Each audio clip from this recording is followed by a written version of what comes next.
El análisis genético del cáncer es un análisis con una enorme solidez, solamente carece de un defecto, no considera que la célula esté en un sistema complejo, donde tiene que haber un metabolismo eficiente, donde tiene que haber fuertes flujos de energía para producir desorden a orden, y finalmente donde tiene que transmitirse información para lograr la complejidad y la estructura del sistema. Este análisis implica el entender cómo el metabolismo interactúa con el otro sin demeritar el papel de la genética. Una célula sana, por ejemplo una neurona, en condiciones óptimas, recibe glucosa, misma para producir ATP, que es energía, mediante el ciclo de Krebs, que lo analizaremos después. La bomba sodio-potasio exporta corriente eléctrica e información, y el potencial de membrana en reposo es de menos 70 milivolts. De nuevo, este es un diagrama típico de la repolarización de una neurona. La célula se repolariza desde menos 70 milivolts, enviando al exterior una corriente eléctrica que implica transporte de información desde y hacia la célula. El área bajo la curva representa la cantidad de energía generada. Por otro lado, una célula enferma abandona su comportamiento normal, deja de quemar azúcar mediante el ciclo de Krebs y consiguientemente deja de producir en su mayoría ATP. Pasa al conocido ciclo de Warburg, muy similar a una fermentación, y así su potencial transmembrana disminuye a menos 10 o menos 5 milivolts. Consiguientemente ya no exporta energía ni información, es una célula aislada. Cuando se modifica el balance sodio-potasio, por ejemplo cuando en la célula empieza a entrar más sodio que potasio, sale potasio y la célula se vuelve deficiente en potasio. Así la bomba sodio-potasio se vuelve ineficiente y no puede exportar la energía producida. Peor aún, si continúa recibiendo glucosa en exceso, tiene que abandonar el ciclo de Krebs. Ya no va a producir ATP, que es la forma eficiente de quemar el azúcar, y pasa al ciclo de Warburg, donde se quema la glucosa en la forma de fermentación, produciendo ácido láctico, lo que crea un ambiente ácido. La diferencia de potencial transmembrana en reposo se reduce a menos 10 milivolts y aún menos, y con eso ya no hay una polarización efectiva, ya no hay prácticamente polarización. No emite mensajes, no puede producir corriente eléctrica, no emite mensajes y no hay feedback. Las dietas con exceso de sodio y azúcar son las comunes al siglo XXI. En este análisis se va a enfatizar la termodinámica, la fisicoquímica de este fenómeno, que implica sistemas complejos alejados del equilibrio, una termodinámica nueva. A continuación serán varios postulados y discusiones relativos a las primeras diapositivas. La célula es un fenómeno de vida, entonces tenemos que definir un poco qué entendemos por vida. Para entender el fenómeno de cáncer hay que entender qué entendemos por vida. Se puede definir que la vida es el estado activo de los seres vivientes, distinguible por la capacidad de crecer, metabolizar, responder a estímulos, reproducirse, adaptarse y debe de agregarse sujeto a evolución, dentro de un sistema complejo que se autoorganiza, que consiguientemente no está en equilibrio, que recibe materia y energía del exterior y los usa y expulsa los desperdicios después de usarlos. La vida existe cuando se presentan las siguientes características: evolución, adaptación, respuesta a los alrededores, procesamiento de energía, reproducción, crecimiento y desarrollo, intercambio de información. Todas ellas representan condiciones de no equilibrio. ¿Por qué puede ser la célula un sistema en no equilibrio cuando la termodinámica dice que los sistemas tienden al equilibrio?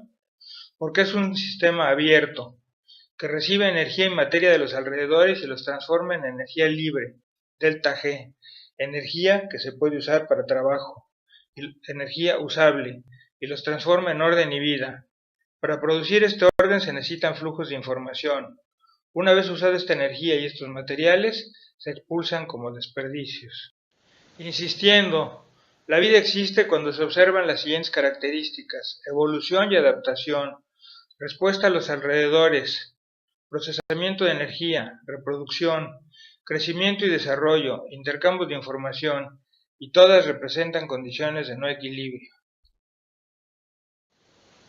La vida es un fenómeno donde se crea orden a partir de desorden, se crea no equilibrio a partir de equilibrio, y que consiguientemente no se puede analizar con termodinámica clásica. Usando para esto, para poder producir el orden, la energía derivada de la combustión del azúcar. Así, el azúcar debe quemarse de tal manera que el principal producto sea energía utilizable, energía libre, no calor. En el caso de las células, la combustión del azúcar produce energía eléctrica, que se exporta mediante la bomba sodio-potasio. De las lecturas que hice, en alguna de ellas un oncólogo define la vida así. La vida consiste de una estructura acompañada de flujos de energía y de flujos de información. Hablando de eso, la información sabemos que está impresa en el ADN, pero tiene que fluir. La célula envía información y recibe información. Como en el caso de cualquier flujo de información, para que la información fluya tiene que haber un mensaje, un emisor, un receptor y un circuito de feedback. Termodinámicamente, la vida implica condiciones de no equilibrio, donde CO2 y H2O forman estructuras tan impresionantes y complejas como el ADN. Por otro lado, cuando estamos hablando de equilibrio químico, la muerte implica condiciones de equilibrio, en que el ADN vuelve a regresar a su sistema más probable, a su sistema de equilibrio, a CO2 más agua. En otros análisis se destaca el papel de la genética en el cáncer. Sin embargo, este análisis se basa primero en definir, que creo que se haya definido, qué entendemos por vida, basándonos en los trabajos de dos premios Nobel, Erwin Schrödinger, un físico, y Ilya Prigogine, un químico. En particular nos basamos en lo que se conoce como termodinámica irreversible, la de Prigogine. Si este postulado no le satisface a uno, probablemente no sea importante el estudiar los siguientes. Los otros postulados únicamente complementan este análisis descrito en el primer postulado, que se necesitan grandes flujos de energía para producir un equilibrio y consiguientemente para producir vida. De alguna manera la información del cáncer está codificada en el ADN, que viene a ser la computadora de la célula. Sin embargo, la célula necesita transmitir y recibir información que interactúa de entrada y de salida con el ADN. El cuerpo humano tiene varios sistemas de complejidad, al menos en 4 escalas. Células, casi 13 trillones, imaginémonos la complejidad. Tejidos, órganos, el cuerpo humano, todos ellos sistemas complejos, con muy extensos y abundantes circuitos de feedback. En todos ellos la energía proviene de los mecanismos internos de producción de energía, en particular del ATP. En el caso de las células animales, predominantemente de quemar glucosa a través del ciclo de Krebs, que produce ATP. Parte de este ATP lo usa la célula para conservar su compleja estructura interna, una pequeña parte, y el resto lo exporta como electricidad a través de la membrana utilizando el mecanismo de la bomba sodio-potasio, para que sea usado por tejidos, órganos y por el cuerpo entero. Así que es necesaria una buena diferencia de potencial transmembrana para transmitir energía al resto del cuerpo. Si no existe esta potencial transmembrana grande y una curva sólida de repolarización, es muy difícil o imposible que haya la necesaria transmisión de energía, para transmitir energía e información desde y hacia el cerebro. Cualquier organización, no solamente células, tejidos y cuerpo humano, sino cualquier organización, para existir, necesita contar con un intercambio muy importante de información y con circuitos de retroalimentación. Cualquier sistema complejo viviente, incluyendo ciudades, países, etc., necesita energía, parte de la cual se usa en su estructura.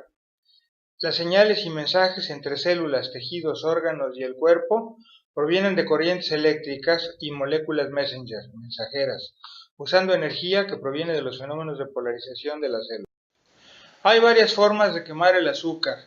En sistemas cerrados, como los de la termodinámica clásica, la glucosa, un pedazo de madera que es un poliglucósido, reacciona con oxígeno produciendo dióxido de carbono y agua y logrando un equilibrio químico donde glucosa más oxígeno da CO2 más agua más energía.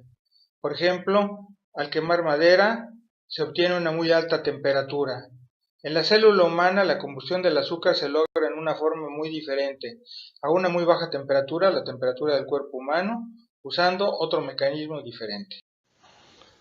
En la parte derecha de la diapositiva vemos cómo se quema el azúcar cuando se quema en la forma que se pudiera quemarse la madera. Hay una energía de activación muy grande y la mayor parte de la energía se va a calor. Prácticamente no se guarda energía y prácticamente esta energía se vuelve inusable. Por el contrario, la gráfica que aparece del lado derecho, en el ciclo de Krebs, se hace un quemado del azúcar en pequeños pasos. Consiguientemente, las energías de activación van en pasos y son todas ellas pequeñas, activando moléculas que llevan a cabo esta información, moléculas carrier, y lográndose que se genere mucho más energía que calor. La oxidación en pasos controlados del azúcar que ocurre en la célula conserva la energía libre, la energía que se puede transformar en trabajo, a diferencia de la combustión normal del azúcar. En las células las enzimas catalizan la oxidación de una serie de pequeños pasos en que la energía libre se transfiere en pequeños pasos catalizada por enzima a paquetes de moléculas de ATP y de NADH. En cada paso una enzima controla la reacción, reduciendo la barrera de activación que hay que vencer para que la reacción ocurra. Es una reacción más sencilla. La energía liberada es exactamente igual en el caso A que en el caso B, solamente que la energía usable para trabajo es muy superior en el caso A. En el caso B, el factor entrópico T delta S, el factor calor, es mucho mayor. Se produce una mucho mayor temperatura y así la energía libre para trabajo es más pequeña. La energía libre para trabajo se define como la energía total producida menos la energía calórica. En vez de transformar la glucosa directamente en dióxido de carbono y agua, el mecanismo de oxidación ocurre en varios pasos descritos en el ciclo de Krebs. Hay una molécula intermedia que transmite la energía, el ATP, el adenosín trifosfato. En ambos casos, la energía libre de combustión del azúcar se define de nuevo como delta G es igual a delta H menos T delta S.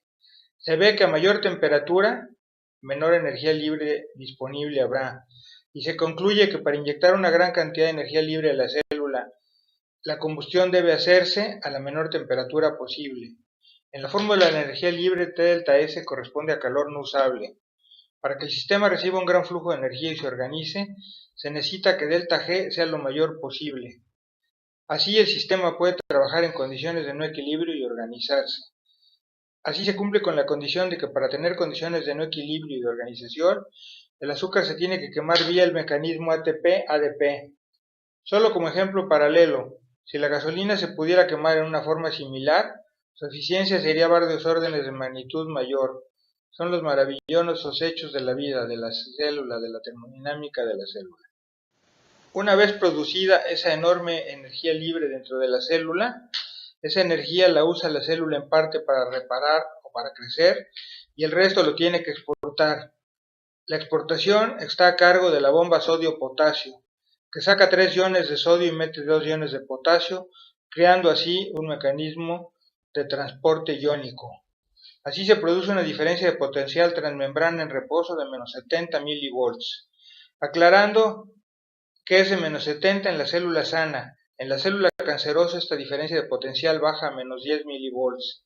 Esto sucede cuando tenemos exceso de sodio y deficiencia de potasio. Esta bomba es una bomba controlada con energía proveniente de energía a través del ATP. Es una bomba activada por el ATP. Aquí se ve gráficamente cómo el ATP suelta energía al volverse ADP, ADP que luego por el ciclo de Krebs vuelve a regresar a ser ATP, salen 3 iones sodio y entran 2 iones potasio. Si el potencial transmembrana disminuye, menos energía va a ser transportada fuera de la célula. La célula seguía produciendo, en condiciones sanas, una gran cantidad de energía libre. Sin embargo, esta energía libre no es transportada fuera de la célula. Una de las condiciones de no equilibrio es grandes flujos de energía.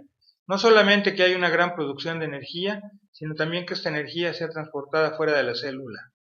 El potencial transmembrana en reposo en la célula sana es de menos 70 milivolts en células nerviosas, que se transporta a través de una membrana de solamente 3 nanómetros y que corresponde a un campo de potencial de menos 200.000 volts por metro, un campo de potencial enorme. Solo como comparación, el voltaje de una línea de alto voltaje es de menos 130.000 volts. ¿Qué papel juegan el sodio y el potasio en la célula cancerosa? El sistema celular, en una dinámica de no equilibrio, ajusta los varios factores físico-químicos. Los principales: oxígeno, ATP-ASA, que es la enzima, glucosa, sodio, etc. Mantener este sistema en condiciones continuas de no equilibrio es un proceso muy delicado, ya que implica balancear muchos factores. Los conocidos agentes carcinogénicos disminuyen el potasio y aumentan el sodio. Los agentes anticarcinogénicos hacen lo contrario, aumentar el potasio. Agentes carcinogénicos son sodio, cadmio, grasas, colesterol, calorías, etc. Al envejecer, el potasio va disminuyendo en la célula, entra el sodio y aumenta el riesgo de cáncer. Por supuesto, hay que considerar que si no hay exceso de sodio, los mecanismos del cáncer son menos posibles. Con un potencial transmembrana del orden de menos 10 milivolts, la energía producida es mayormente entropía, y el cambio potencial de menos 200.000 volts disminuye a un nivel tal que, no habiendo grandes flujos de energía, no se mantienen las condiciones de no equilibrio. Se tiende de nuevo al desorden. En 1934, a Otto Warburg se le dio el premio Nobel por definir que todas las células cancerosas siguen un proceso diferente de quemar el azúcar, un proceso similar a la fermentación que se llama el efecto Warburg. Hay un tercer mecanismo de combustión del azúcar, el de Otto Warburg. El mecanismo que usan las células cancerosas, la fermentación de azúcar para producir, en un caso, ácido láctico y en otro caso, proteína. Cuando el balance sodio-potasio no es el adecuado, el mecanismo para quemar azúcar cambia y se va por la ruta de fermentación. En vez de que los productos de combustión sean dióxido de carbono y energía, cuando hay menos oxígeno disponible también se producen ácido láctico y proteínas, produciéndose menos energía y consiguientemente un muy menor flujo de energía ya no va a permitir que haya condiciones de no equilibrio, producir corrientes eléctricas y transmisión de la información. Un mecanismo similar, el mecanismo de Otto Warburg es un mecanismo muy similar a la fermentación con levaduras, con seres unicelulares que no tienen organización. Las células cancerosas, sobre todo las más agresivas, fermentan glucosa lactato, aún en presencia de oxígeno. Este mecanismo, conocido como glicólisis aeróbica, fenotipo glicólico o efecto Warburg, que ya lo habíamos descrito, fue descubierto por el premio Nobel Otto Warburg en los 1930. Desde entonces hay una discusión sobre si esto es una causa de cáncer, pero no hay una discusión sobre si la célula cancerosa fermenta azúcar por el mecanismo de Warburg. Es algo impresionante que 80 y pico de años después, ninguna dieta, ninguna terapia incluya cuando menos una dieta baja de azúcar para matar o ayudar a matar a la célula cancerosa. Es como buscar únicamente el negocio. Esto puede ser, pero lo cierto es que todas las células cancerosas se comportan de acuerdo a este tipo de metabolismo. Las investigaciones recientes demuestran que muchos eventos oncogénicos favorecen la idea de un fenómeno glicolítico, la que estábamos mencionando. Este fenómeno ocurre al interior de la célula y consiguientemente no necesita una gran diferencia de potencial transmembrana. Este mecanismo no produce energía en exceso, así que no hay necesidad de exportar esta energía por medio de la bomba sodio-potasio. La proteína producida se usa para el crecimiento anormal de la célula. Obviamente la célula se hace independiente, ya no transmite energía, ya no transmite paquetes de información, ya no dispara información, ya no está conectada a las demás células ni al cerebro. La combinación de estos factores, CO2 de difícil transporte fuera de la célula, que crea condiciones ácidas, problemas para sacar el agua de la célula, creando hinchazón, son causa cada vez más fuerte de cáncer. Muchas terapias basan su dieta en dietas sin azúcar para matar de hambre la célula cancerosa. ¿Cómo transmite la célula su información? En condiciones de salud, energía y materia se transportan a través de la membrana intercelular, con un potencial transmembrana de menos 70 milivolts. Los varios canales de información trabajan eficientemente cuando la célula se depolariza y repolariza, haciendo disparos de corriente eléctrica que comunica a la célula con el resto del cuerpo. Cada célula está conectada con trillones de células, y el cerebro las coordina. Hay un fenómeno de señalización. La única forma en que todas estas células se coordinan es a través del cerebro y de señales que llegan y salen. La célula cancerosa tiene un inferior potencial transmembrana y no se polariza y repolariza eficientemente. Consiguientemente no envía señales efectivas y no se coordina con el resto del cuerpo. Se comporta como un ente independiente.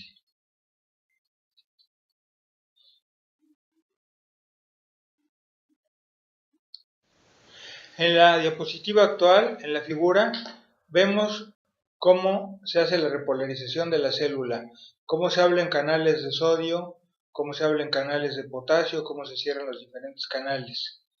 La señalización se lleva a cabo en células y tejidos sanos cuando los iones sodio, potasio y consiguientemente electrones cruzan la membrana. Esto sucede, por ejemplo, en las neuronas, cuando hay un potencial transmembrana de menos 70 milivolts. En el caso de una célula cancerosa, el potencial transmembrana disminuye grandemente hasta menos 10 volts, que no es suficiente para generar una señalización efectiva. No es suficiente para que se efectúen los movimientos iónicos y electrónicos. Así, la célula cancerosa tiene un fuerte problema de comunicación. Se vuelve independiente de los mecanismos de control del cerebro. El potencial de acción, el disparo bajo la curva, ha sido una ventaja en la evolución, una de cuyas funciones del potencial de acción es la señalización rápida y de largo alcance dentro del organismo. La velocidad de conducción de estas señales llega a ser de 110 metros por segundo, casi una tercera parte de la velocidad del sonido. Conocemos otras condiciones que causan cáncer, como contaminación, fumar, malos hábitos alimenticios, estrés. La célula deja de trabajar con un metabolismo eficiente por otras causas diferentes y pasa a un mecanismo ineficiente. Y en vez de producir energía libre en condiciones de no equilibrio, consiguiente medida y orden, pasa a condiciones de equilibrio produciendo desorden, produciendo equilibrio. El potencial transmembrana disminuye a menos 10 milivolts. Por puras razones termodinámicas, un menor potencial transmembrana corresponde a una membrana más débil, a la que se facilitará una rápida división. La célula crece de tamaño, la membrana la contiene menos, y dado que está en metabolismo de fermentación, cuenta con abundante proteína para crecer. La célula cancerosa es una célula caliente.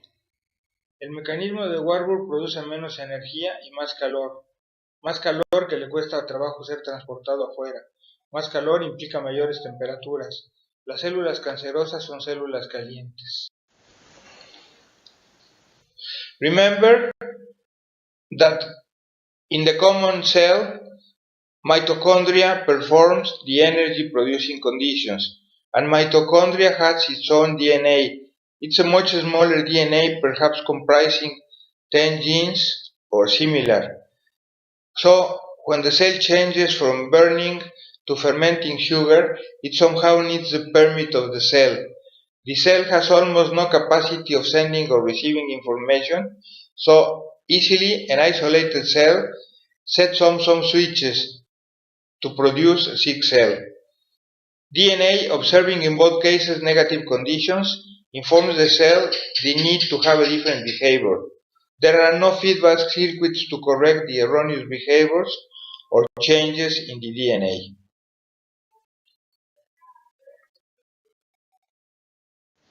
La célula cancerosa, a través de mensajeros, de messengers, convence a las células vecinas de producir canales que le surtan sangre, lo que se llama angiogénesis, que permiten alimentar a la célula cancerosa, y estos mismos messengers convencen a otras células de duplicar el fenómeno, de repetirlo.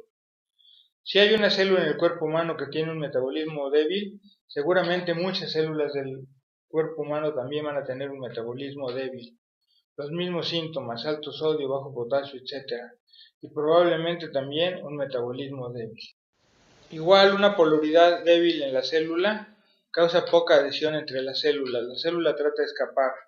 La transición epitelial a mesenquimal, MT, es una etapa en el desarrollo del tumor, dando a las células cancerosas la habilidad de escapar del tumor inicial y emigrar a regiones distantes e invadir tejidos. El MT requiere una pérdida de valor en la adhesión célula-célula y una polaridad basal atípica, al igual que la adquisición de un fibrinostoide motriz. De nuevo vemos que la célula cancerosa y el tejido canceroso se desorganizan del resto de las funciones vitales. De todo esto deducimos que una nueva terapia debe tener un factor metabólico donde se trate de recuperar un metabolismo sano. Mecanismos constructivos de polarización, flujos informáticos, autopoiesis y autoorganización. Los métodos destructivos. Considerando verdaderos los postulados anteriores, los métodos destructivos, que teóricamente matan a las células cancerosas, eventualmente producen más células enfermas. Si alguna célula cancerosa sobrevive, se enfrentará a un mecanismo de metabolismo más débil, y su dinámica será multiplicarse más fácilmente. El metabolismo débil no va a desaparecer con que se haya matado a las células cancerosas, y obviamente las condiciones metabólicas negativas seguirán existiendo, solo que en presencia de células más débiles por un metabolismo débil y más débil por el daño de la quimioterapia. La quimioterapia es un tipo totalmente contrario, es un análisis totalmente contrario a este tipo de análisis. En este tipo de análisis se trata de enfatizar sistemas complejos, información, feedback y todo eso basado en metabolismo y transporte de información y la información que está dentro de la genética. Cuando se experimenta con nuevos agentes quimioterapéuticos, lo usual es poner células en platos Petri y ver si cierto tipo de químico las mata, ignorando que la célula no está aislada. La célula no está puesta en un Petri, sino en un sistema muy complejo, en el cuerpo humano, con una complejísima estructura informática, sin ninguna similaridad a ninguna otra estructura, y menos a un plato Petri. Es como tratar de arreglar el tráfico de una ciudad desmantelando los coches descompuestos. No se considera el factor complejo, no se considera el factor de complejidad en el cuerpo humano. Este método de trabajo contradice la filosofía de nuestro siglo. En siglos anteriores, el gran avance fue el análisis cartesiano, que estudia un sistema dividiéndolo en sus partes y piensa que el análisis de las partes explica el comportamiento del todo, el comportamiento del sistema. El análisis moderno es un análisis de sistemas complejos, a menos que el cuerpo humano no sea un sistema complejo. Inmoralmente se hacen ricos, buscan generar negocios y matan gente. Repitiendo, la dieta para vencer el cáncer debe estar basada en repolarizar la célula, alto potasio, bajo sodio y controlar la glucosa entrante, junto al uso de agentes repolarizantes, uno de ellos siendo la insulina, y obviamente tratar de desarrollar otros agentes repolarizantes. Muchas de las terapias con campo magnético no son serios. Los campos magnéticos deben ser pulsantes y deben de comportarse diferente con las células cancerosas. Se comportan así que el NMR, la resonancia magnética nuclear, es un método de diagnóstico de cáncer, y el MRI es una producción de imágenes por resonancia magnética, es un método donde las células cancerosas resaltan bajo la influencia de un fuerte campo magnético nuclear. Una corriente variable, AC, junto a un campo magnético alinea los spins de los átomos. De los tratamientos magnéticos que se ofrecen, no manejan los Gauss necesarios. Para que tengan efecto necesitan niveles que afecten el spin del núcleo de hidrógeno, que está en los carbohidratos, grasas, etc. Y con esta excitación de los spins, la célula puede efectuar cambios en su metabolismo. Los tratamientos magnéticos que se ofrecen no manejan los Gauss necesarios. Para que tengan efecto necesitan niveles que afecten el spin del núcleo, y obviamente que la célula para repolarizarse permanentemente necesita contar con las condiciones fisicoquímicas de una célula sana. Todos estos postulados invitan un tipo diferente de análisis en el contexto de sistemas complejos, en el contexto de teoría de sistemas complejos, con condiciones especiales de metabolismo e información. La medicina moderna tendrá que ser metabólica. Otros iones y otros factores intervendrán, calcio, litio, cadmio, lo que sea, pero la base teórica seguirá siendo la misma: optimizar metabolismo, polaridad, señalamiento e información. De nuevo se define vida como un conjunto de estructura, metabolismo e información, como la describe el oncólogo, y el análisis consistirá en la interacción de estos tres factores. Cualquier análisis que no considere que la vida es un sistema complejo, un sistema en que intervienen al menos 13 trillones de moléculas, no tiene futuro. Si se analizan factores aislados como la genética, que obviamente es muy importante puesto que ahí está contenida gran parte de la información, se regresa a un análisis cartesiano, donde se quiere explicar el comportamiento del todo, explicando el comportamiento de las partes. De todo esto conviene redefinir las características del cáncer. Las células cancerosas tienen metabolismo defectuoso, cambian un metabolismo de fermentación, y aun cuando siguen produciendo 2 ATPs en vez de 30 ATPs, ya no están sujetas a grandes flujos de energía. Alta concentración de sodio, baja concentración de potasio. Son células calientes, tienen una temperatura mayor a normal, tienen un bajo potencial transmembrana en reposo, no se repolarizan, no envían señales, se divorcian de los canales de información del cuerpo humano. En este contexto hay que considerar que la mayor parte de los alimentos industriales contienen alto contenido de azúcar. Una lata de refresco de coca tiene más de 50 gramos de azúcar.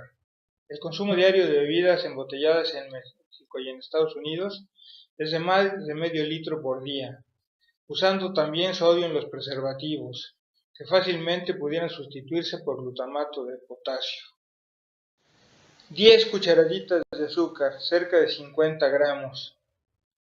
Considerando que todas estas compañías tienen la suficiente tecnología como para producir alimentos muy saludables. El muy conocido físico Fritjof Capra, en su libro The Systems View of Life, por cierto que el otro libro de él se llama Taos y Física, que es una revolución en la física, dice en su libro Systems View of Life: sus investigaciones culminaron entendiendo la estructura física del ADN, el componente genético de los cromosomas. Este gran triunfo, el de Watson y Crick, McCarthy, piensa o hace creer que las funciones biológicas se pueden explicar en términos de las estructuras moleculares y sus mecanismos. Esta nueva perspectiva, la que se descubrió la genética, trajo consigo un cambio en la investigación en biología, un cambio que bien podría ser la última etapa del análisis reduccionista del fenómeno de la vida. Se trata de explicar el cáncer explicando la estructura del ADN, sin considerar que se está hablando de un sistema complejo, conduciendo a grandes triunfos y a un gran error, a los grandes triunfos que obviamente están sucediendo y a un gran error que es ver el análisis del cáncer de una forma reduccionista.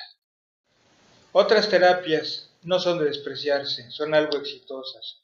Probablemente las curas vegetarianas en algo ayudan dada la ausencia de sodio. Algunas eliminan la glucosa con la idea de matar de hambre a la célula. Otras usan campos magnéticos que pueden ser exitosas y van junto a dietas bajas en sodio y altas en potasio. Pero la base sólida de una terapia debe de ser metabólica. Un análisis simple e informático del cáncer. Hace millones de años alguna bacteria se introdujo en otra célula elemental y pasó a ser la bacteria de la mitocondria, el suborganismo especializado en la producción y uso más eficiente de la energía. En este tiempo la mitocondria, con su propio DNA, la mitocondria tiene su propia estructura de ADN, y ante la presencia de oxígeno desarrolla el método ADN-ATP, etc., el método de quemar azúcar, obteniendo así energía sobrante que permite explotar flujos de información, y es entonces cuando se permite crear estructuras más complejas que las celulares. Esto significó un paso importantísimo en la evolución. Sin energía en exceso no podría haber flujos de información y consiguientemente no se podrían formar estructuras más complejas. Así se sucedieron tejidos, órganos, cuerpos y por qué no ciudades, países, etc., cuya principal característica es estructural, es evolucionar a sistemas complejos. Repitiendo, cuando la célula se vuelve cancerosa, abandona el ciclo de Krebs, deja de producir el exceso de energía necesario para transmitir la información, se vuelve independiente, ya no obedece a las reglas estructurales e informáticas, pierde su autopoiesis orgánica. Este trabajo que estamos presentando continúa el trabajo previamente hecho por mi padre, Demetrio Sodi Pallares. Lo aumenta en 2 o 3 cosas, en la parte físico-química y en la parte informática. En los 40, él por primera vez en el mundo postuló la dieta baja en sodio y luego desarrolló el método científico de la electrocardiografía. Fue un éxito. En los 70 se empezó a experimentar con dietas bajas en sodio y altas en potasio en pacientes con cáncer. Antes lo había hecho con gran éxito en pacientes con enfermedades cardiovasculares, usando la conocida solución JIT, glucosa, insulina, potassium, que también llamaban Sodi Pallares Cocktail. Cuando vio el éxito de la dieta, junto con el famoso químico francés Henri Laborit, desarrollaron la base fisicoquímica de la dieta, de la célula cardíaca. Estuvo muy en contacto con James Scu, el premio Nobel y descubridor de la bomba sodio-potasio. Probablemente no vio el rol del azúcar y la información en los tejidos cancerosos. Todavía los sistemas complejos eran pocos conocidos, apenas empezaba el famoso Club de Roma. Su último libro, Lo que ha encontrado de la célula cancerosa, describe con longitud su método y abundantes casos clínicos, y aun cuando es un libro científico, implica muchos análisis personales y filosóficos. Es un libro muy serio, muy difícil, escrito por un humanista más que por un científico. En ese momento era más humanista que científico. Durante su vida publicó más de 500 artículos en American Heart Journal, American College of Cardiology, fue presidente de quién sé cuántas sociedades, gran comendator, etc., sobre todo en cardiología, y 20 libros que obviamente incluyen libros de poesía y filosofía. Gracias.